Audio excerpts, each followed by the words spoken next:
Hey, welcome to Leadership with Rich, where we take a few moments, give you maybe one thought, one piece of advice regarding your leadership and how to sharpen your skills.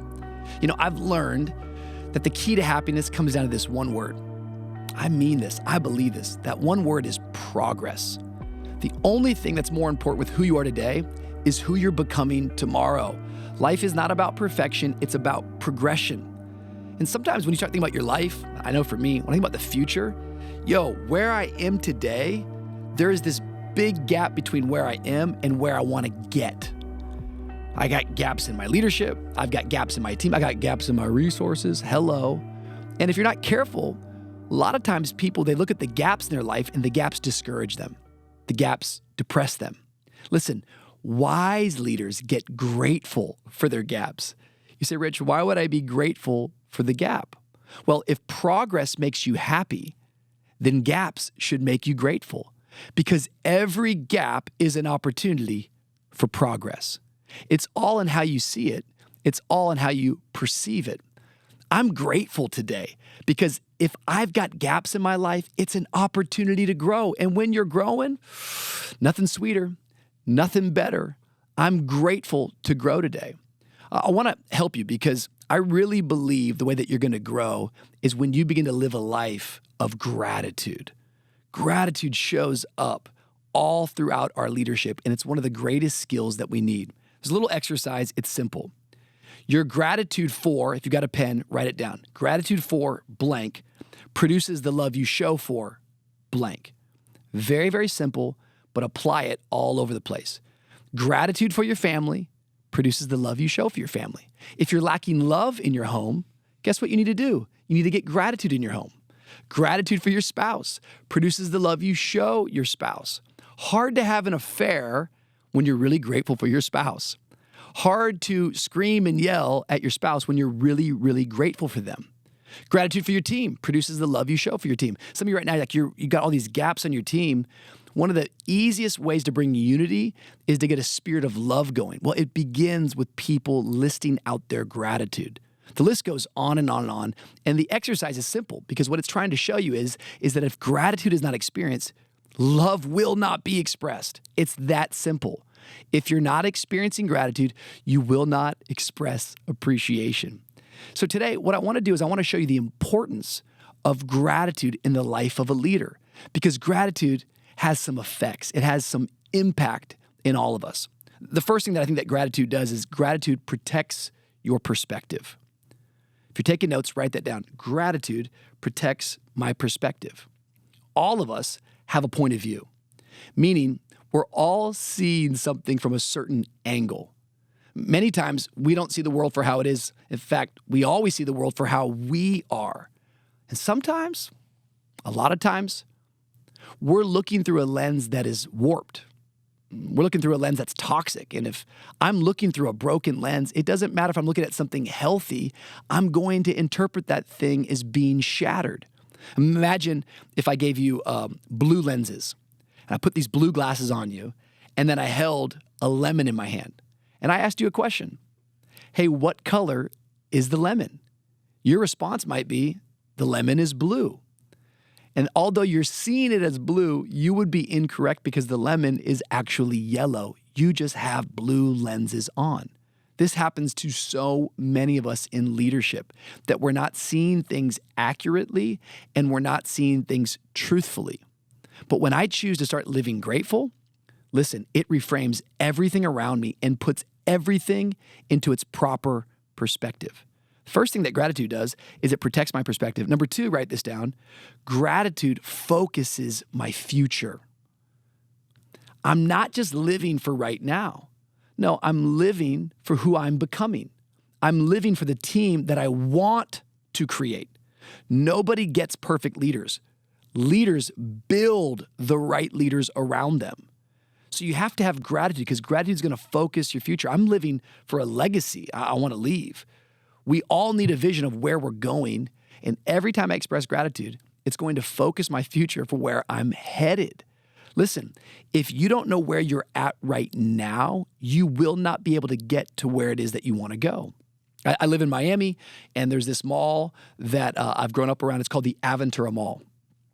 This mall is like an attraction. It's like Disney World. Every year, it seems like they're adding some new wing. These days, it's not just like the North Wing, the South Wing, the West Wing, or the East Wing. It's like the Northeast Wing. The place is so big, and every year I go there, I just get lost. But the good news is that when I get lost, I can go over to that big mall map kiosk. And if I'm looking for a destination, how many of you know I don't start with the destination?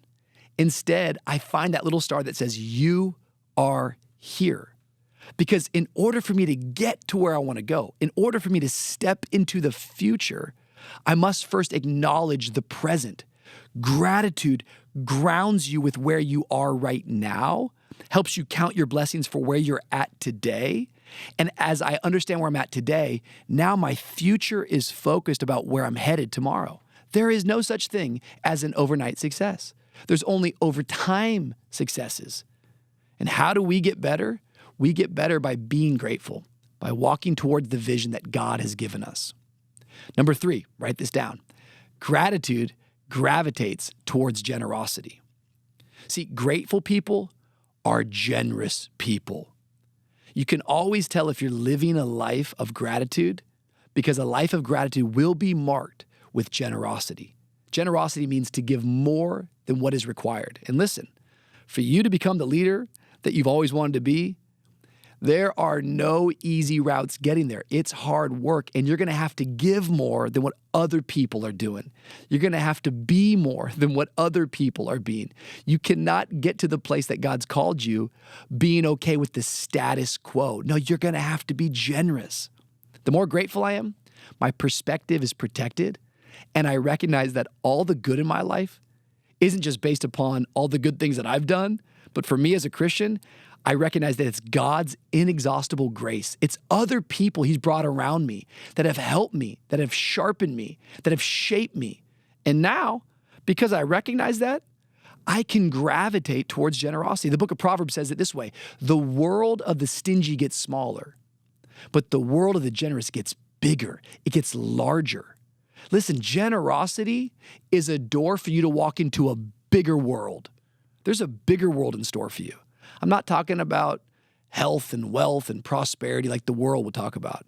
I'm saying there's big relationships. There's big opportunities. There's big impact that God's called you to make. And you will not get there if you live a life of obligation. You must live a life of generosity. And it's gratitude.